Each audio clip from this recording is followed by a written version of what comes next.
Okey, ni dia lens mount adapter. Jadi ni adalah adapter untuk Canon RF body yang mana kita nak pakai lens Canon EF ataupun EFS. Okey, ni adalah adapter dia. Okey, macam sekarang saya menggunakan Canon R10. Dia punya mounting adalah RF, maksudnya RF body.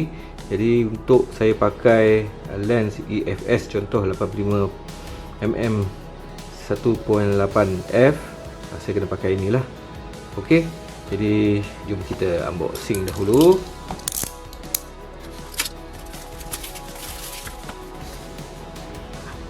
Okey, ni dia punya kotak.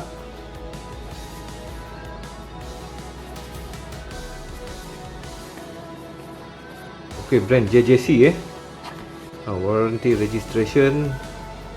Ni dia punya stiker scrap the coating for verification. Okey, kita buka. Okey, first apa kita dapat? Inilah lens mount adapter, dia punya manual Okey, dia punya manual.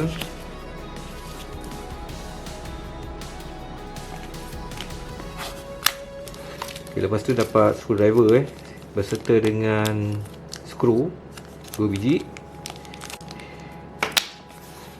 Okey, seterusnya ni. Okey, ni dia punya mount nampak ada thread skru kalau kita nak mount dekat tripod. Dua skru ni adalah untuk kita ikat bracket ni pada adapter dan air sekali. Oh, ada lagi sebenarnya, bukan air sekali Okey, dia bagi ni, kita tak ada apa dah. Dia punya bag dia punya pouch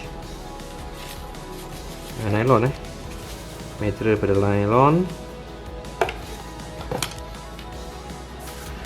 dan air sekali adapter. Okey, di sini dia ada tulis RF mount, maksudnya bahagian sini kita kena mount dekat kamera. Dan yang ni C dia tulis C. Inilah kita nak pasang ataupun mount lens EF ataupun EFS dekat sini. Okey, kita buka dulu tengok. Jadi kalau korang lihat kat sini, ni daripada metal kalau tak silap aluminium. Okey, nampak dia punya contact point dia. Di sini ada tanda merah. Ni kita kena rujuk pada body RF kita lah. Macam saya R10.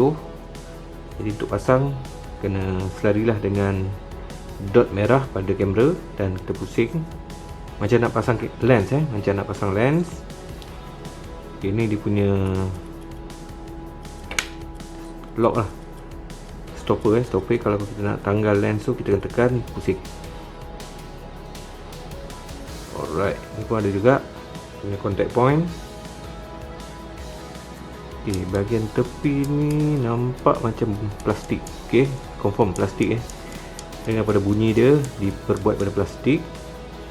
Di sini ada petak warna putih dan titik bulat warna putih, ada tulis JJC mount adapter EF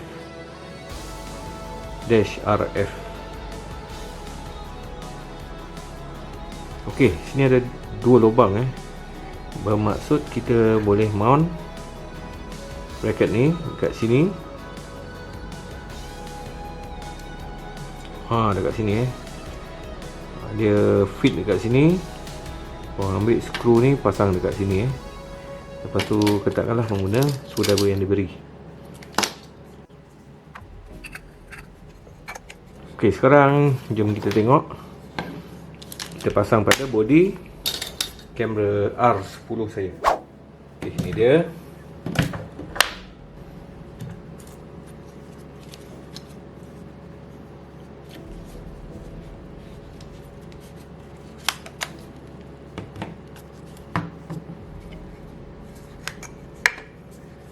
Okey, cara pemasangan dia, nampak ada tanda merah ni.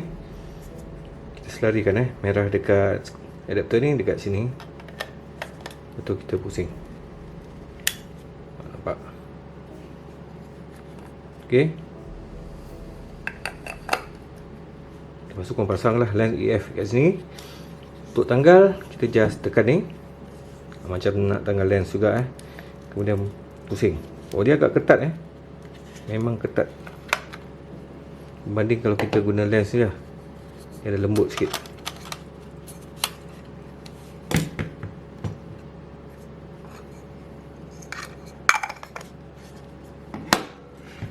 Okey, jadi itu saja. Sekian, terima kasih.